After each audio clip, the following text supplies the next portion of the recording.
আমি আমার আগের ভিডিওতে এই মাটির পাত্রটা তোমাদের বেস কালার করা দেখিয়েছিলাম, আর এই ভিডিওতে দেখাবো আমি মেন যে কালারটা করেছি ওইটা জেসোর কালারটা শুকিয়ে যাওয়ার পরে কিন্তু আমি এখানে রেড কালারটা করে নিচ্ছি। আর কালারটা কিন্তু আমার অনেক পছন্দের একটা কালার, মন মাটির অ্যাক্রিলিক কালার, যেটা কালার ডিটেলস অনেকেই জিজ্ঞেস করেন, সেজন্য কিন্তু আমি প্রথমেই দেখিয়ে দিলাম আপনাদের কালারটা। আর মন মাটির কালার দিয়ে কাজ করা একদমই ইজি, আর এটার ফিনিশিং এত ভালো আসে মাশাল্লাহ। আর এই তো আমি বলতে বলতে কালারটা করে নিয়েছি। আর এখানে কিন্তু আমি দুইটা বেস দিয়েছিলাম, ওইটা আমার ভিডিও ক্লিপ অ্যাড করতে মনে নেই, বা ভিডিও হয়তো আমি করিনি, সেজন্য আর কি অ্যাড করা হয়নি।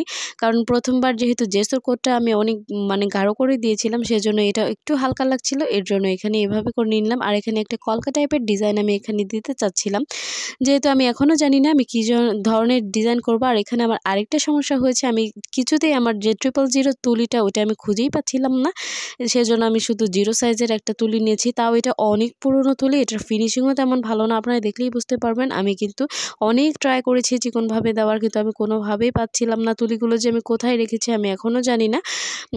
অবশ্য আছে, একটু খুঁজেই বের করা যাবে, কিন্তু আমি তাড়াতাড়ি কাজটা করছিলাম দেখে তেমন আর টাইম দিইনি। আর যেহেতু জানিও না কোন ডিজাইনটা এখানে আমি ক্রিয়েট করব, সেজন্য আমি ভাবলাম যে কোনো মতো একটা করে নিই, দেখা যাক যে কী হয়। এটা দিয়েও ফিনিশিং খারাপ আসেনি, আমি একদম সিম্পল রাখতে চেষ্টা করেছি। আর কলকা যেহেতু আমি তেমন পরিমাণ করি না, সেজন্য আমার এত অভিজ্ঞতাও নেই এটা সম্পর্কে, আমি নিজের মতো করে আর কি একটু ট্রাই করেছি এখানে। সেজন্য আমার যেমন ডিজাইন মাথায় আসছিল আমি তেমনই দিচ্ছিলাম, কিন্তু চাচ্ছিলাম একদমই হালকা হোক ডিজাইনটা। আর তুলির ফিনিশিং যে ভালো না প্রথমেই আমি বললাম, দেখতেই পাচ্ছেন দুই একটা ভালো হওয়ার পর কিন্তু কোনোভাবেই ভালো হচ্ছিল না। তারপরেও ব্যাপার না, আমার এটা পছন্দ না হলে কিন্তু আমি এটার উপর আবার কালার করে নেব, এটা তেমন কোনো বিষয়ই না। আমি যেহেতু ভার্নিশ করিনি, পুরোটা কমপ্লিট করার পর যদি দেখি আমার ভালো না লাগে, সেক্ষেত্রে আমি ডিজাইনটা চেঞ্জ করব।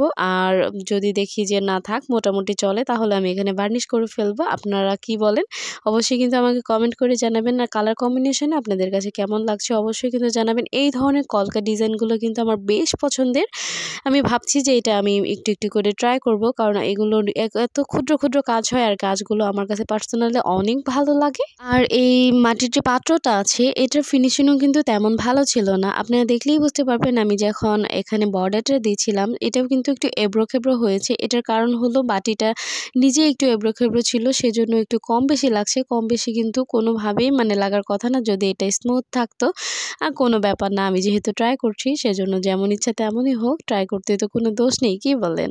আমি খুবই আফসোস করছিলাম এখানে, কারণ ডিজাইনটা আমার একদমই সিম্পল লাগছিল, আর একটু গর্জিয়াস বা আর একটু ক্ষুদ্র ক্ষুদ্রভাবে কিন্তু করা যেত। আমি দেখি আমার যদি ভালো না লাগে, প্রথমেই তো বললাম আমি ওই তুলিটা খুঁজে বের করে এখানে আবার কালার করে আমি এখানে ছোট ছোট কাজ দিব। আর যেহেতু একটু গর্ত টাইপের ছিল সেজন্য একটু সমস্যা হয়েছিল। কেমন লাগলো জানাবেন, ধন্যবাদ।